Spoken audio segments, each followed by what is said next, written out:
الحمد للہ رب العالمین والعاقبۃ للمتقین والصلاة والسلام علی سید الانبیاء والمرسلین اما بعد عن ابن عباس رضی اللہ تعالی عنہما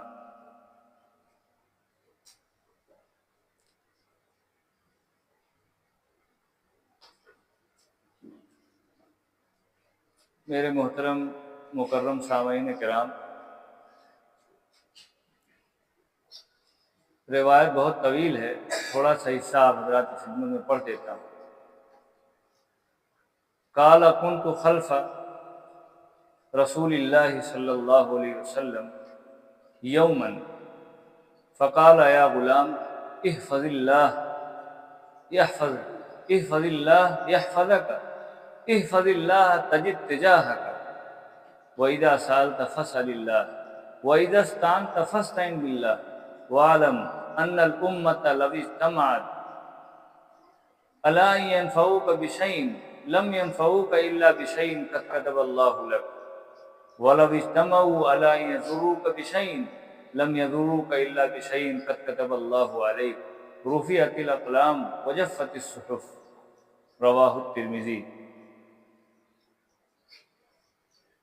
یہ حضرت عباس رضی اللہ تعالیٰ عنہما کی روایت ہے، ذرا غور کریں اور بات کو دھیان سے سنیں اور عمل کرنے کی کوشش کریں۔ بہت زیادہ وقت آپ حضرات کا نہیں لوں گا۔ حضرت ابن عباس رضی اللہ تعالیٰ عنہ فرماتے ہیں کہ میں رسول اللہ صلی اللہ علیہ وسلم کے پیچھے تھا۔ کنت خلف رسول اللہ صلی اللہ علیہ وسلم یومن، ایک دن تو اللہ کے رسول نے فرمایا فقال یا غلام، اللہ کے رسول نے فرمایا اے بچے احفظ اللہ، اللہ کی حفاظت کر، یحفظک، اللہ تیری حفاظت کرے۔ اللہ کی حفاظت کا کیا مطلب؟ اللہ کی حفاظت کا مطلب یہ ہے کہ اللہ کے حقوق کی حفاظت کرو۔ اللہ کے جو حقوق ہیں اس کی حفاظت کرو تو اللہ تیری حفاظت کرے گا۔ اللہ کے حقوق یہی ہے کہ اللہ کی وحدانیت اور حاکمیت کا اقرار کیا جائے، اس کا اعتقاد رکھا جائے، اور اللہ تعالیٰ کی شان میں کسی قسم کا کوئی مشرکانہ عمل نہ کیا جائے، کسی قسم کا کوئی شرک نہ کیا جائے، اور اللہ تعالیٰ کے احکام کی پابندی کی جائے۔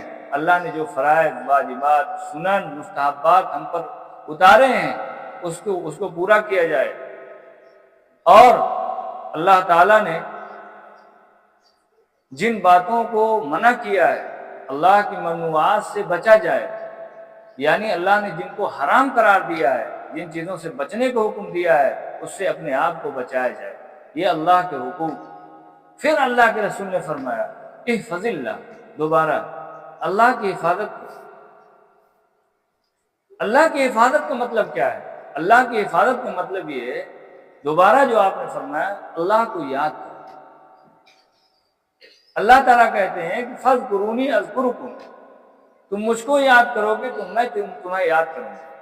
اور یاد رکھو یہ بات، اللہ تعالیٰ کہتے ہیں کہ اے مومنو، جب تک تم لوگ میرا خیال کرو گے، جب تک تم لوگ میری یاد کرو گے، جب تک تم لوگ میری طرف دیکھتے رہو گے، میں اس وقت تک، اللہ نے اپنی عزت کی قسم اٹھائی، اپنے جلال کی قسم اٹھائی، اس وقت تک میں دشمنوں کے حوالے تمہیں نہیں کروں گا، اس وقت تک میں تمہیں رسوا اور فضیحت نہ کروں گا۔ اللہ کی حفاظت کرنے والا، اللہ کی یاد کا مطلب سمجھتے ہیں؟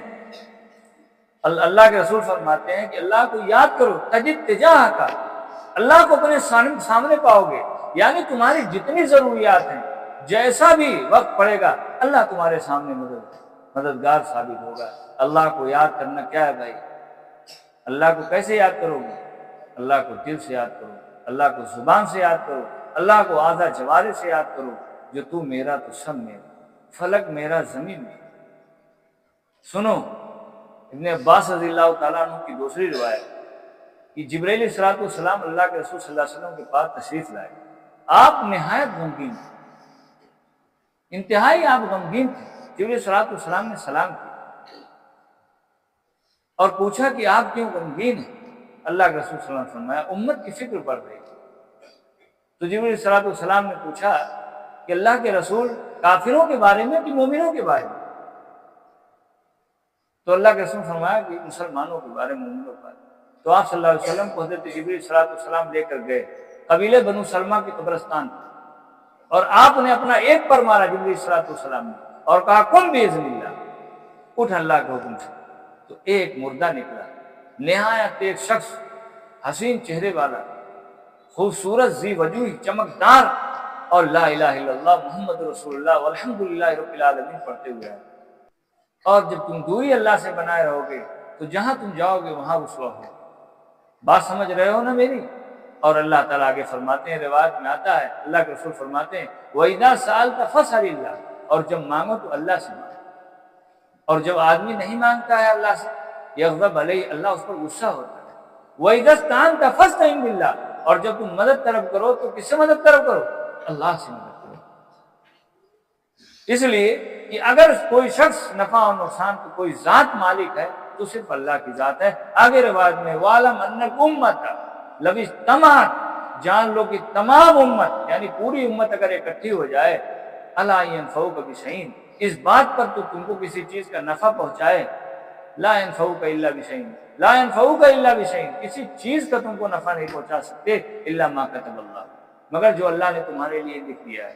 آپ دیکھ لیجئے، بہت بڑے بڑے لوگ بہت بڑی بڑی چیزوں کے بارے میں سوچتے ہیں، لیکن سب سوچ دھری کی دھری رہتے ہیں۔ کہتے ہیں ڈاکٹر نے کہا کنفرم آپ اس کا وہ کر لیجیے، آپریشن صحیح ہو جائے گا، پتہ چلا آپریشن ہی نہیں لگا۔ بات سمجھ گئے؟ ساری چیزوں کا مالک ہے اللہ ہی تعالیٰ کی ذات۔ بہت سے لوگ ایسے ہیں جو موت کے منہ میں، لیکن اللہ نے ان کو بچا لیا، اور بہت سے لوگ ایسے ہیں جو موت سے بہت دور تھے، لیکن وہ چند لمحوں میں چلے گئے۔ تو اس لیے اللہ کو یاد کرو گے تو سارے نفع اور نقصان کا مالک اللہ ہے۔ بات سمجھ گئے؟ اگر کوئی انسان، اگر کوئی چیز دنیا کی تم کو نفع پہنچا سکتی ہے تو اللہ ہی کے حکم سے، اللہ ہی تعالیٰ اس کے دل میں ڈالتے ہیں، اس کے ہاتھ میں شفا دیتے ہیں، چاہے وہ ڈاکٹر ہو، چاہے کسی قسم کا کوئی حکیم ہو، کوئی بھی انسان ہو۔ اور جان لو آگے کہہ رہے ہیں وَلَوِ اجْتَمَعُوا عَلَىٰ أَن يَنفَعُوكَ، اور اگر پوری امت اس بات پر اتفاق کر لے، پوری قوم، پوری امت، کہ تم کو کسی چیز کے بارے میں نقصان پہنچائے، لا يضروك الا بشيء قد كتب اللہ علیک، کہ تم کو نقصان پہنچائے گا مگر جو اللہ نے تمہارے اوپر لکھ دیا نقصان۔ بات سمجھ گئے؟ دنیا کی کوئی چیز تمہارا بال بیکا نہیں کر سکتی ہے، اس لیے اللہ ہی کی طرف لوٹنا ہے بھائی۔ اس لیے اللہ کو یاد کرو۔ حدیث شریف میں آتا ہے جو اللہ کو 100 مرتبہ یاد کرتا ہے، وہ جب اس کا انتقال ہوگا اور وہ اٹھے گا محشر میں تو اس کا چہرہ 14ویں کی چاند کی طرح چمکتا ہوا ہوگا۔ اور یاد رکھو 100 مرتبہ صرف ذکر کرنے والا ذاکرین میں شمار ہوگا، اللہ کو یاد کرنے والا، اور ہنستا ہوا جنت میں داخل ہو جائے گا۔ کس لیے آپ پڑھ رہے ہیں بتائیے؟ میں نے آپ سے بتایا کہ اللہ کے رسول صلی اللہ علیہ وسلم کو لے کر جبریل صلی اللہ علیہ وسلم گئے، دیکھو مرنے کے بعد کتنا زمانہ گزر گیا تھا، جب نکلا ہے مردہ تو چہرہ چمک رہا تھا، وہ لا الہ الا اللہ کی بات۔ تو اللہ کہتا ہے کہ تم مجھ کو اگر یاد کرو گے تو اس دنیا میں بھی، مرنے کے بعد بھی، آخرت میں بھی، ہر جگہ اللہ کی مدد تمہارے سامنے حال ہوگی۔ اللہ تعالی ہم لوگوں کو عمل کرنے کی توفیق عطا فرمائے۔ وآخر دعوانا الحمدللہ رب العالمین۔